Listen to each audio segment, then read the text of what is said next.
ప్రియమైన దేవుని బిడ్డలారా, యేసయ్య నామములో హృదయ అంతరంగము నుంచి మీకు శుభవందనాలండి. కీర్తనల గ్రంథం 1వ కీర్తన 2వ వాక్యాన్ని చదువుకుని ఈ రోజు కొరకు మనము ప్రార్థన చేద్దాం. యెహోవా ధర్మశాస్త్రమునందు ఆనందించుచు దివారాత్రము దానిని ధ్యానించువాడు ధన్యుడు.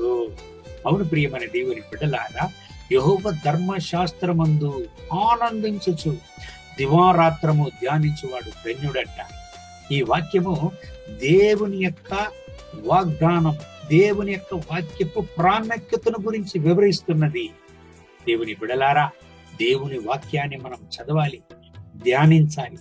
దేవుని వాక్యాన్ని చదివి ధ్యానించినప్పుడు ఎలాగ మన జీవితం ఆశీర్వదింపబడుతుందంట.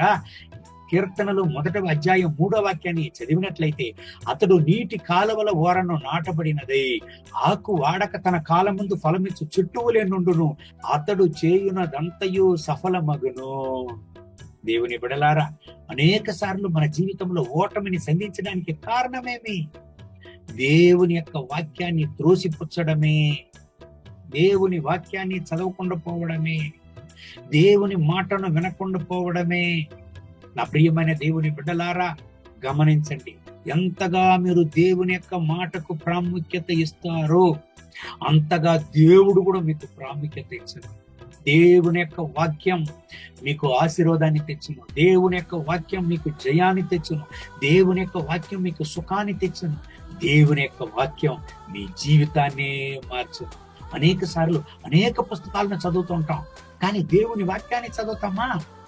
దేవుని బిడ్డలారా, దేవుని వాక్యాన్ని చదవండి, దేవుని వాక్యాన్ని ధ్యానించండి. మీ జీవితాన్ని ఆశీర్వదించండి, మీ జీవితాన్ని ఆశీర్వాదములోనికి నడుపును, మీ జీవితాన్ని క్షేమములోనికి నడుపును. ఈ దేవుని వాగ్దానం ప్రకారం దేవుడు మిమ్మల్ని ఆశీర్వదించి ఈ రోజంతా నడుపును గాక. కళ్ళు మూసి ప్రార్థన చేద్దామా. మహోన్నతమైన ప్రభువా, ఈ ఉదయకాల సమయంలో నాతో ఏకీభవించి ప్రార్థన చేసే ఈ దేవుని బిడ్డల కొరకు ప్రార్థన చేస్తున్నాను. వీళ్ళను ఆశీర్వదించండి, రక్తపు కోటలో దాచుకోండి. మీ కృపా కనికరం ప్రసన్నత అపరిమితంగా వీళ్ళ పైన దిగవచ్చును గాక. నాయన, మీ వల్ల కానిది మీకు అసాధ్యమనేది ఏమీ లేదు నాయనా. మీ కృపా ప్రసన్నత సాన్నిధ్యం వీళ్ళపైన దిగిరాని, వీళ్ళ దుఃఖాన్ని సంతోషంగా మార్చండి. మీ వేద గ్రంథాన్ని, మీ యొక్క వాక్యాన్ని వీళ్ళు చదవడానికి సహాయం చేయండి. వీళ్ళ జీవితం ఆశీర్వాదంగా ఉండాలి, వీళ్ళ జీవితం సుఖంగా ఉండాలి. మీ యొక్క వాక్యం సుఖాన్ని ఇచ్చును, మీ వాక్యం ఆశీర్వాదాన్ని ఇచ్చును.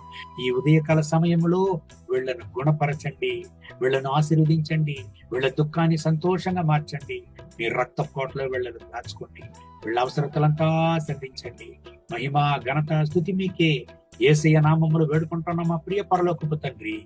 ఆమేన్, ఆమేన్.